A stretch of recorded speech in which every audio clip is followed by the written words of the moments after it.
match analysis of match number 37 of IPL 2025, Punjab Kings versus RCB. This is the second time these two teams are facing off against each other. This is how I think RCB are going to line up. They will start with Phil Salt, Virat Kohli, Devdutt Padikkal, Rajat Patidar, Liam Livingstone, Jitesh Sharma, Tim David, Krunal Pandya, Bhuvneshwar Kumar, Josh Hazelwood, Yash Dayal and Surya Sharma. Punjab Kings will start with Prabhsimran Singh, Priyansh Arya, Shreyas Iyer, Josh Inglis, Nehal Vadera, Shashank Singh, Marcus Stoinis, Marco Jansen, Javier Bartlett, Ashdeep Singh, Yuzvendra Chahal and Harpreet Brar. So there are no major changes apart from the fact that Devdutt Padikkal is playing ahead of Manoj Bandage. So analyzing the pitch in Chandigarh new PCA Stadium, what we'll see is that it's a relatively low scoring pitch. The lowest ever IPL total that's been defended happened in the PBKS versus KKR game. So how do we approach this game? So it's the average first inning score is 176, the average second inning score is 169, and a winning score is 180, which is something that's very, very rare in the IPL. In the last 8 games, the team batting first has won 5 times, and the team batting second has won 3 times.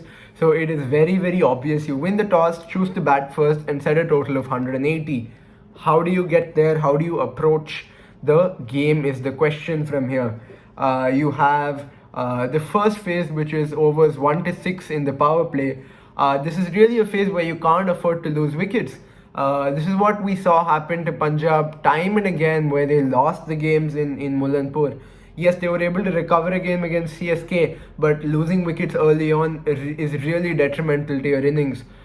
There's no better example than the game against KKR, where Punjab Kings lost a lot of wickets up front and they weren't able to recover in the rest of the innings. So the average power play score has been about 50 for 1, 49 to 50 for 1 is really the ideal situation. That's where you want to be. It's not really ideal to bring spin in. The only occasion where spin has picked up a wicket in the power play in the last 8 games was the previous game where Varun Chakravarti picked up a wicket off a very, very poor shot.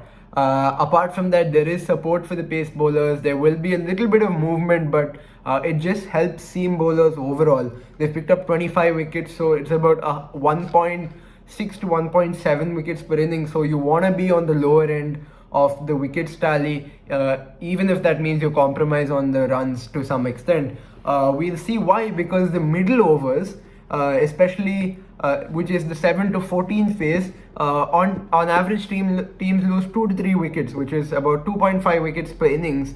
The average score has been 64, so ideally you want to lose 2 wickets here.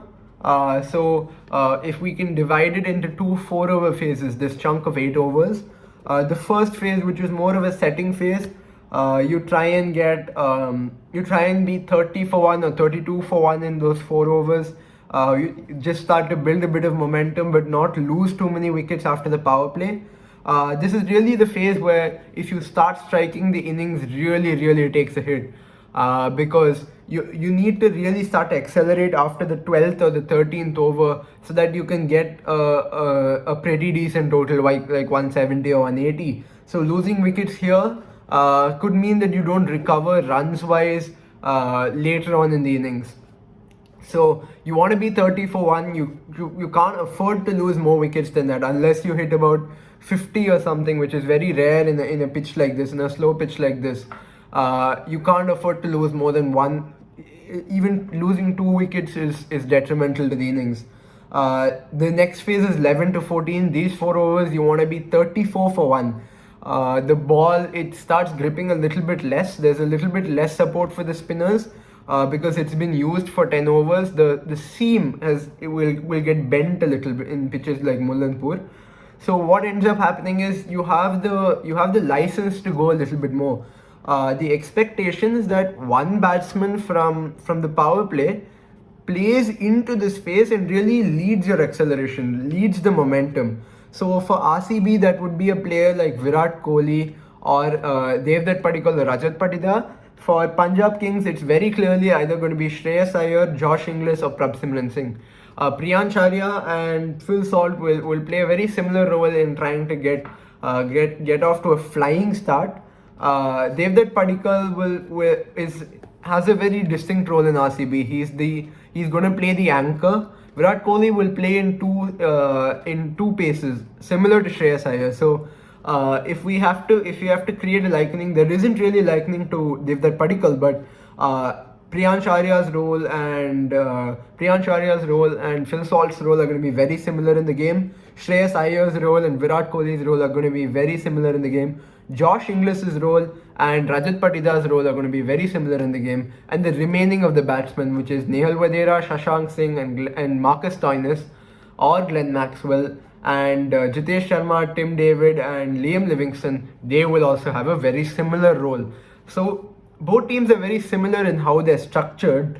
So it will be really interesting to see how the matchups play in this phase. Typically here the spinners have a lot of help. The spinners have picked up 24 wickets in this phase, which is a lot. 40 wickets have fallen in the last 8 games, which means it's 2.5 wickets per innings, and there's a lot of help for the spinners, especially in that 10 to 14 phase, in that 9 to 14 phase. That's really why the spinners have a lot of help. So the main players in this phase are going to be Suyash Sharma and Yuzvendra Chahal. Yuzvendra Chahal is off the back of 2 amazing games, and I think he's really going to be the most important and vital piece in seeing how the RCB middle order is going to go. A really crucial problem that RCB has faced is that they've lost wickets too early. The first 10 overs, RCB have rarely played a game where they've lost less than 3 wickets. The only game where that exception is there is the game against RR, where in all fairness RR bowled very poorly. But credit where credit is due, RCB has shown that they can do it. But losing wickets and coming into this phase with a middle order of Liam Livingston, Jitesh Sharma and Tim David against Yuzvendra Chahal can really expose your middle order. Punjab showed what they can do when the middle order gets exposed too early in the game in Chinnaswamy Stadium, where RCB were 42 for 7. There are very real chances of that happening again if they play on the same pitch that KKR and Punjab did. So if I were RCB, I would be a little bit more careful in the first 10 overs. The next 10 overs, you can very easily double your score and then 20 runs. So what we were talking about is the 11 to 14 phase. You hit 34 for 1, and in the last 6 overs, it's very difficult to stop a 63 for 2. That is where your players like Jitesh Sharma, Liam Livingston and Tim David come in. And for Punjab Kings, Nehal Vadera, Shashank Singh and Marcus Stoinis or Glenn Maxwell come in. So what is going to be in both teams, I feel like there is a very even matchup in this phase. This is really going to be the phase that determines which team comes out ahead, because on a pitch like Mullanpur, every run matters.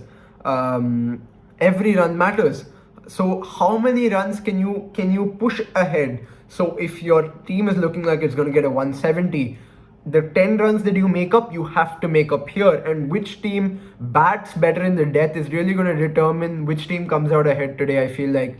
I think in the first phase, I would say that given the fact that RCB have Bhuvneshwar Kumar and Josh Hazlewood, I would give a slight edge to RCB. And also the fact that Prabhsimran Singh and Priyansh Arya have not really gotten going in the last couple of games. Their wicket they've not really been very consistent with how they've performed. So I would give the edge to RCB in the first phase. In the middle overs, unfortunately, it's all dependent on 2 batsmen. For RCB, it's Rajat Patida. For Punjab Kings, it's Shreyas Iyer. Which player bats better between the two, unless there's an exceptional performance, obviously, from some other batter, maybe like Virat Kohli or Priyansh Arya or Josh Inglis. It's really going to come down to which captain bats better here. Then in terms of spinners, Yuzvendra Chahal is in amazing form. They're going to pick Harpreet Brar for sure in this pitch because it's been turning. So and I feel like Harpreet Brar would do better on a pitch like this compared to Krunal Pandya. Because Harpreet Brar is a more traditional spinner than Krunal Pandya. Yes, the use cases are there for Krunal Pandya, but I would still give the middle overs phase an edge to Punjab Kings. And the last phase, it's very, very close, but I would give a slight edge to RCB given the form that Tim David is in. RCB may be pushed to pick someone like Jacob Bethel ahead of Liam Livingston. It's something very real that could happen, but I would say, if in my opinion, hold on to Liam Livingston for one more game. Give him that chance. He's played at Mullanpur before. He played last year at Mullanpur. He knows the conditions pretty well.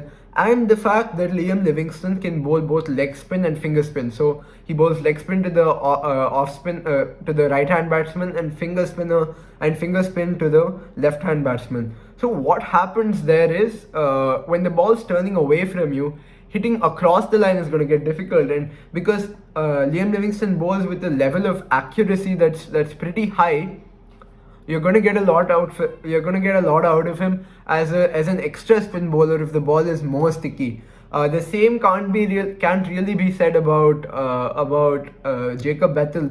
Yes, he can come in and bowl with the ball, but not as well as Liam Livingston, especially when Krunal Pandya is not that great in conditions that are too sticky.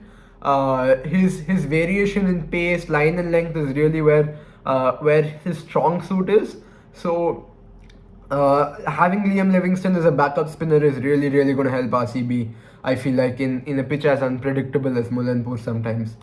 So overall, I think there was a slight edge to Punjab Kings only because of that middle over phase, only because of the form that Yuzvendra Chahal is in, and overall, like Marco Jansen and Arshdeep Singh, they've been steaming in and bowling. So only because of how in form the Punjab bowling has been, I will give a slight edge to Punjab, a 50.5 and 49.5. But trust me when I say this game could go either way. It's going to be a close match. Both teams are very even. So what is going to determine which team comes out ahead? It's very simple. Which team loses the lesser number of wickets in the first 10 overs, and which team scores more runs in the last 6 overs. So those are the two win factors.